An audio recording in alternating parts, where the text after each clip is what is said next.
Recently, the Grattan Institute submitted a document to the Treasury consultation process on best practice principles for superannuation retirement income solutions, and which paper contained a number of interesting and seemingly contradictory statements.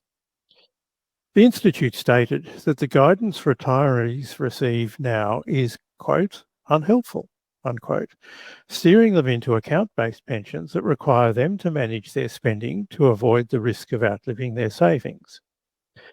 The Institute then commented that, again quoting, half of those using an account-based pension draw their super at the legislated minimum rates, leaving 2/3 unspent by average life expectancy, unquote. Prima facie, the two comments seem somewhat difficult to reconcile. The Institute went further, stating that rather than steering retirees into account-based pensions drawn at the minimum, retirees should be guided by both the government and their super fund to use 80% of their super balance exceeding $250,000 to purchase an annuity. The submission also recommended that the federal government directly offer retirees a suite of annuities called Lifetime Super, which should include a simple lifetime annuity as the baseline offering, as well as alternatives such as investment-linked annuities, presumably similar to what Challenger, for example, already offers. The submission made no comment on the management of the annuity pool. Furthermore, the Institute stated that these annuities should be priced at fair and sustainable rates and managed by an independent agency. People struggle to understand annuities, which can make it difficult for retirees to scrutinise products for their value and make rational decisions. And annuities are typically one-shot games. A retiree typically cannot switch to a better deal if they see one. Designing a wholesale market that overcomes these issues would be challenging. Government-provided annuities are the best option. Well, presumably, any capacity to switch would also involve a degree of risk and material consideration and potentially complicates the annuity structure.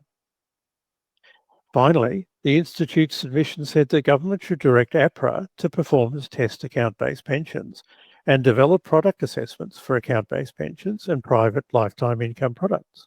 The Institute stated, the government should also create a top 10 list of the best super funds and then steer retirees towards those funds.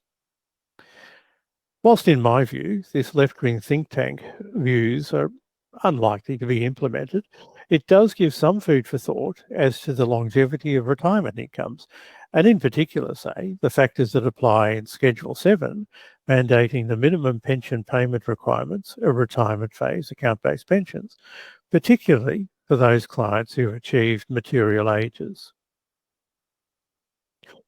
Finally, an interesting case example courtesy of David Basoli at SMSF Alliance.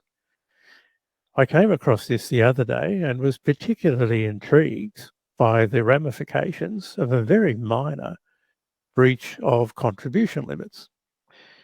In a particular income year, a member received employer contributions of $6,576.64 and made a personal deductible contribution of $20,923.36, a grand total of $27,500, the concessional contribution cap at the time. The member also made a non-concessional contribution of $110,000 with a view to utilising the 3-year bring forward rule in the following year. This would have been fine if the $27,500 concessional contribution had been sourced exclusively from employer contributions or personal contributions, but the combination has caused an issue as it involves residual cents. Many of us would be unaware that the ATO will only process personal concessional contributions in whole dollars. Where cents are involved, they truncate the amount so that the personal deduction became, in this case, $20,923, reducing the total allowable deduction to marginally below the $27,500 allowable cap. This wouldn't have been such a big deal if that's all that happened, but it wasn't. The ATO website states that a deduction can only be claimed in whole dollars, and if you make a personal contribution in dollars and cents, the residual cents will remain a non-concessional contribution and will count toward the relevant cap. The result was, in this case, that the members' 3-year bring forward strategy was unintentionally triggered by 36 cents, as they were regarded as having made a non-concessional contribution of $110,000.36 in the relevant income year. There does not appear to be a de minimis principle that can be applied to this problem. Failing any solution, it would be apparent then that any personal deductible contributions, for example, should be made in whole dollars only to avoid this issue. Food for thought. Thanks very much, and I'll catch you next month.